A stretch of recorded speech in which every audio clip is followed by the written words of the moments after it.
Hello everyone, स्वागत है आपका आपके यूट्यूब चैनल एम रेलवे में। तो देखिए 30 डेज स्ट्रैटेजी किस तरह से होनी चाहिए आप लोगों की जिन्होंने फर्स्ट आई का फॉर्म फिलअप कर रखा है। ठीक है, आपका एग्ज़ाम पोस्टपोन हो चुका है, बट यहाँ पे पॉसिबिलिटीज़ इतना ज़्यादा है कि आपका एग्ज़ाम जो है मिड मार्च में हो सकता है। तो आपके पास मोटा मोटा सिर्फ 30 डेज़ 30 दिन है, ज़्यादा आपके पास टाइम नहीं है। ठीक है, तो अगर आपने स्ट्रैटेजी अच्छे से बना ली तो आप अभी भी एग्ज़ाम क्रैक कर सकते हो विदाउट अ डाउट। जिन लोगों ने पहले से पढ़ रखा है, कॉन्ग्रेचुलेशंस, आपको सिर्फ रिवीजन करना है। और जिन लोगों ने अभी अभी पढ़ना शुरू किया है, तो उन लोगों को मैं सिर्फ एक गाइडलाइन देना चाहती हूँ कि किस तरह से आपने आपके सब्जेक्ट प्लान करना है, किस तरह से आपको पढ़ाई करनी है। और आप आपके हिसाब से जो भी आपका टाइम है, मे बी आप वर्किंग हो, मे बी आप स्टूडेंट हो, फुल टाइम आप सिर्फ स्टडी कर रहे हो, तो वो हिसाब से आप अपना टाइम टेबल बना लेना।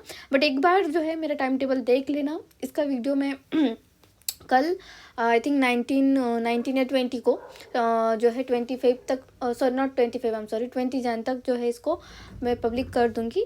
तो देखो 20 जनवरी से लेके 20 फरवरी तक आपका पूरा प्लान एकदम ब्लूप्रिंट पूरी तरह से रेडी होनी चाहिए। Assistant, junior assistant, personal assistant, TO, CFSO, सारे सारे जितने भी पोस्ट अवेलेबल है उन सब के लिए ये जो है वीडियो इंपॉर्टेंट है, तो देखते रहिए। देखो अब आपके जो सब्जेक्ट्स हैं, मैं इतने 3 पोस्ट की सब्जेक्ट बता रही हूँ यहाँ पे। कितने हैं आपके सब्जेक्ट है यहाँ पे? 6 सब्जेक्ट्स। कौन से हैं? मैथमेटिक है, रीजनिंग है, इंग्लिश है, फसाई से रिलेटेड रोल एंड फंक्शंस है, then general awareness and then computer literacy. तो देखो यहाँ पे आपको किस तरह से करना है, यहाँ पे मैंने कुछ पॉइंट नोट डाउन किए हैं। जैसे इंग्लिश में डेली आपको क्या करना है, 15 ईडियम्स करने। ठीक है, इससे ईडियम से एक क्वेश्चन बनेगा, एक क्वेश्चन माने 4 मार्क्स। अगर आप डेली भी करोगे, लेकिन 15 करने के लिए आपको अराउंड 15-20 मिनट का कंसिडर करते हैं। ठीक है, तो सुबह उठते ही अगर आपने 15 मिनट जो है ईडियम्स पढ़ लिए, दैट्स इट। 15 मिनट जो है आपने फिर लाइक 1 आवर, ठीक है, सुबह का 1 आवर, या फिर सोने से पहले, रात में सोने से पहले 1 घंटा जो है आपको इंग्लिश के लिए देना ही देना है। ठीक है, उसमें आपने 15 ईडियम्स कर लिए एंड देन 15 जो है वोकैब, कोई अच्छी वोकैबलरी की बुक ले लेना, आप परचेस कर लेना। डिस्क्रिप्शन बॉक्स में मैं एक बुक की लिंक दे दूँगी, बहुत बढ़िया है वो बुक। एक्चुअली उसमें ना बहुत अच्छी अच्छी ट्रिक्स दे रखी कि आप वो शब्द कैसे याद कर सकते हो। ठीक है, तो वो परचेस कर सकते हो आप। सेकेंडली यहाँ पे देखो, ये हो गई बात, डेली आपको इंग्लिश करना ही करना है। एंड देन जनरल अवेयरनेस के लिए मैं कहूँगी 20 पेजेस डेली आपको जो है, मेरी अगर आपने मेरी बुक परचेस कर रखी है, ठीक है, अगर आपने मेरी बुक परचेस कर रखी है, मात्र 239 रुपीज़ में, नहीं परचेस की तो परचेस कर लो। और अगर परचेस कर रखी है तो डेली 20 पेजेस उसके ख़त्म करने की कोशिश करो, लाइक डेली बेसिस पे। ठीक है, ये होगी बात। देन कंप्यूटर लिटरेसी का भी अगर आपने बुक परचेस कर रखा होगा तो 10 पेजेस डेली पढ़ सकते हो आप। हाँ, यहाँ पे ऑप्शनल है कि आप क्या कर सकते हो, अभी 10 पेजेस कंप्यूटर लिटरेसी का पढ़ने थोड़ा सा मुश्किल जा सकता है क्योंकि बहुत ज़्यादा सब्जेक्ट्स है ना, तो आपको बहुत ज़्यादा शफलिंग हो सकती है कि कौन सा पढ़ना है। तो कुछ इस तरह से आप टाइम टेबल बना सकते हो, लाइक दिस। देखो 6 घंटे डेली पढ़ना ही पढ़ना है, लेकिन 6 घंटे मस्ट है। और जैसे जैसे एग्ज़ाम पास में आती है तो थोड़ा सा जो टाइमिंग है वो बढ़ा देना, लाइक 6 से 7 घंटे 8 घंटे तक पढ़ते रहना, रिवीजन करना। एक बार एग्ज़ाम हो जाएगी फिर क्या, फिर तो देखो फिर आपका रिजल्ट ही पूछा जाएगा। ये नहीं पूछा जाएगा कि आपने क्या किया था, आपका रिजल्ट पूछा जाएगा। हाँ, अगर आप पास हो गए तो फिर आपको पूछा जाएगा कि भाई आपने किस तरह से पढ़ाई की थी, तब आप स्ट्रैटेजी बता देना। बट फिलहाल के लिए आप इतना अपने दिमाग में रखना कि 6 घंटे अभी मैं पढ़ूंगी पूरे 30 दिन तक। ठीक है, जैसे कि देखो कुछ एग्जाम्पल देकर मैं बताती हूँ। जैसे 20 जन, अब 20 जन को आपका क्या प्लान होना चाहिए। जैसे सुबह उठते ही 8 बजे से आपने स्टडी करना शुरू किया। ठीक है, 8 से 10 जो है आपने रीजनिंग पढ़ी, रीजनिंग में भी कौन सा चैप्टर पढ़ा, इतना डिटेल में आपका जो है टाइम टेबल होना चाहिए। कौन सा चैप्टर पढ़ना है, एनालॉजी, एनालॉजी में कौन सा, वर्बल या नॉन वर्बल वाला। ठीक है, देन आगे मैं सोच रही हूँ कि जो फुल टाइम जो स्टूडेंट है उनके बारे में है। अगर कोई वर्किंग है तो आप ये टाइमिंग चेंज कर सकते हो, आप सुबह 6 से इसको 8 कर सकते हो।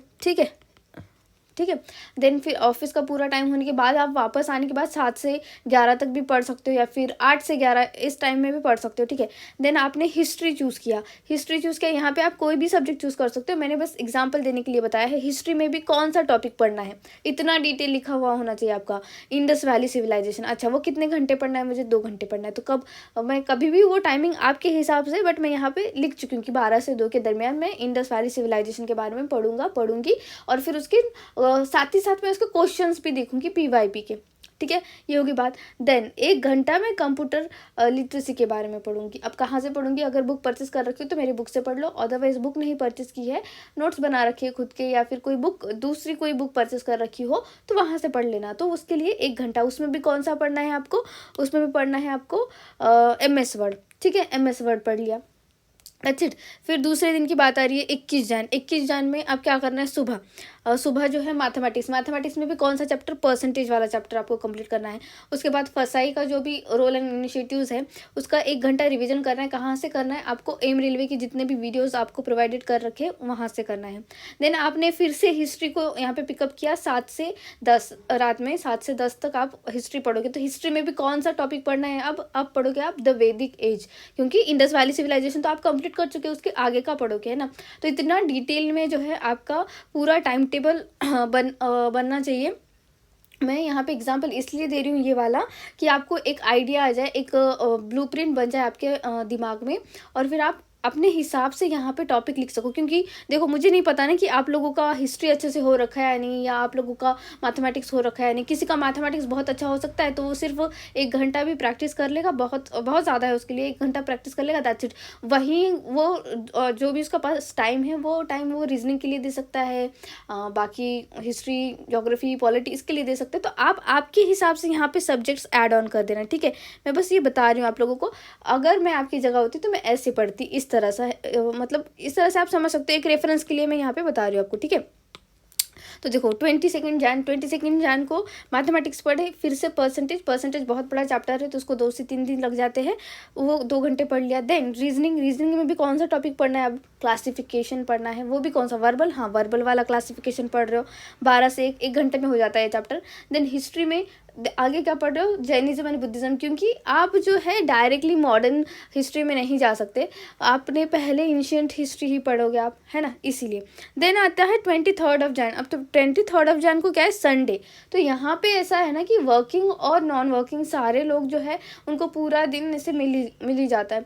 तो ये जो डे है आपने फुल लेंथ टेस्ट लगानी है आपको, क्योंकि देखो अल्टीमेटली अगर पेपर पोस्टपोन नहीं होता तो आपका पेपर हो जाता 20 जैन को, बट अभी पेपर पोस्टपोन हो चुका है। तो आप ऐसा नहीं कर सकते कि मैम मेरा पूरा सिलेबस कंप्लीट नहीं हुआ है तो मैं फुल लेंथ टेस्ट नहीं लगाऊंगी, नहीं, गलत बात है। फुल लेंथ टेस्ट आपको लगानी है। अब कहाँ से लगाना है? तो टेस्टबुक.com से use my code CTMV7N for 10% instant discount. अगर आपने परचेस कर रखी होगी तो ठीक है, नहीं परचेस कर रखी हो तो ये कोड यूज़ कर लेना, ओके। तो देखो फुल लेंथ टेस्ट लगा लिया, टेस्ट भी बहुत लंबी चलेगी आपकी, 180 मिनट की पूरी टेस्ट है, 3 घंटे की टेस्ट देने के बाद आपके पास थोड़ा सा वक्त मिल जाएगा तो आपने उसका एनालिसिस कर लेना है। और जितना भी आपने पिछले दिनों पढ़ रखा है, 2-3 दिनों में जितना भी पढ़ रखा है वो रिवीजन करना है। Like Sunday is for revision day और any day which have holiday, ठीक है, जो भी आपका दिन है और जहाँ पे आपको छुट्टी मिल रही है, ऑफिस से छुट्टी है बाबा, वो पूरा दिन जो है आपने रिवीजन के लिए डेडिकेटेड करना है, ठीक है। देन 24 जैन तो मैथमेटिक्स। अब मैथमेटिक्स में आप परसेंटेज ही जो है कंटिन्यू कर सकते हो। देन कंप्यूटर में आप MS वर्ड पढ़ लिया, आप पढ़ोगे MS PowerPoint. Then reasoning में क्लासिफिकेशन आपने कंप्लीट कर लिया तो आप यहाँ पे कोडिंग डिकोडिंग कर रहे हो, ठीक है। तो समझ रहे हो कि यहाँ पे मैंने सिर्फ आपको एक ब्लूप्रिंट दे रखी है, आप शफलिंग कर सकते हो जो भी आपके सब्जेक्ट है। जैसे मैंने यहाँ पे जो है 24 जैन में हिस्ट्री नहीं रखी है, मैंने मैथमेटिक्स एंड रीजनिंग रखा है, क्योंकि ये जो सब्जेक्ट है ये हमेशा जो है प्रैक्टिस मांगते हैं। बट यहाँ पे मैंने क्या किया कि हिस्ट्री दूसरे दिन जो है 25 जैन के लिए शिफ्ट कर दिया, क्योंकि यहाँ पे थोड़ा सा आप जो है गैप ले सकते हो। और फिर हिस्ट्री करने के बाद कौन सा हिस्ट्री करना है आपको 25 जैन को, कौन सा चैप्टर करना है हिस्ट्री का, तो वो है मगध एम्पायर। तो समझ रहे हो कि आप जो है एकदम सिस्टमैटिक तरीके से अगर इस पूरे प्लान को अंजाम दोगे, एक 2 घंटे लग जाएंगे आपको पूरा 1 महीने का प्लान बनाने के लिए। या फिर आप एक काम कर सकते हो 1 बाय 1 एक वीक का जो है एक हफ्ते का इस तरह से प्लान बनाओगे और उसको स्टिक रहोगे ना, तो आपका सिलेबस तुरंत ख़त्म हो जाएगा, लेकिन 1 मंथ के अराउंड ख़त्म भी हो जाएगा और फिर रिविज़न के लिए आपको बहुत ज़्यादा टाइम मिलेगा, ठीक है। देन 26 जैन रिपब्लिक डे तो छुट्टी होती है, सबको छुट्टी होती है। तो ये जो है आप एक तो क्वेश्चन सॉल्व करोगे कहाँ से, पीवाईपी से सॉल्व कर सकते हो। अब पीवाईपी भी अगर नहीं मिल रहे तो आप क्या करोगे, एसएससी सीजीएल के जो है पेपर लगा सकते हो एंड देन रिवीजन कर सकते हो। That's it. तो समझ में आ रहा है आप लोगों को कि इस तरह से आपको आपका टाइम टेबल बनाना है और ये 6 सब्जेक्ट इतने अच्छे से करना है कि आपके जो है assistant, junior assistant, personal assistant, जो भी सीओ, सीएफएसओ, टीओ, जो भी फॉर्म आपने फिलअप किया है, जो भी पोस्ट के लिए, वो वहाँ पे आप सेलेक्ट हो जाओ। ठीक है, 2022 में आप जो है सेलेक्ट हो जाओ। इस तरह से कुछ प्लान बनाना। ठीक है, तो यही इम्पॉर्टेंट वीडियो था। तो आशा करती हूँ कि आप लोगों को एक तरह से ब्लूप्रिंट मिल गया होगा, किस तरह से आपको टाइम टेबल बनाना है, किस तरह से आपको सारी चीज़ें फॉलो करनी है। एक बार लिखो तो सही कि आपके जो सिलेबस में है, तो क्या आपको पता तो चलना चाहिए कि आपको कितना करना है क्या नहीं। मैं आपको बताती हूँ 60% अगर आपने सिलेबस कवर कर लिया ना, 60%, इवन यूपीएससी का भी अगर आपने 60% सिलेबस कवर कर लिया तो भी आप क्लियर कर लोगे। ये कोई भी एग्ज़ाम है, ठीक है, कोई भी एग्ज़ाम है, यही नहीं, मैं बस यूपीएससी की बात नहीं कर रही हूँ, मैं बोल रही हूँ कोई भी एग्ज़ाम, लाइक फसाए है, रेलवे है, कोई भी एग्ज़ाम है, वहाँ पे अगर आपने 60% सिलेबस कवर कर लिया और फिर वो 60% सिलेबस कवर करने के बाद उसका अगर आपने 3 टाइम्स, ओनली 3 टाइम्स भी रिविजन कर लिया, यूपीएससी ज़्यादा मांगती है। ठीक है, यूपीएससी ज़्यादा मांगती है, तो ये फॉर यूपीएससी एंड ये अदर एग्ज़ाम। ठीक है, अदर एग्जाम्स अगर आपने 3 बार भी उसका रिवीजन कर लिया 60% सिलेबस का ही, तो भी आप पास हो जाओगे अगर आप जनरल कैंडिडेट हो। ठीक है, समझ रहे हो। तो बाकी कैंडिडेट को तो कम ही मार्क्स लगते हैं। तो इतने अच्छे से पढ़ाई करो कि इस बार आपकी सीट जो है पक्की होनी चाहिए food safety and standard authority of India में। Okay, thank you so much for watching. Please subscribe my channel, share this video, like this video, please keep revising. Thank you.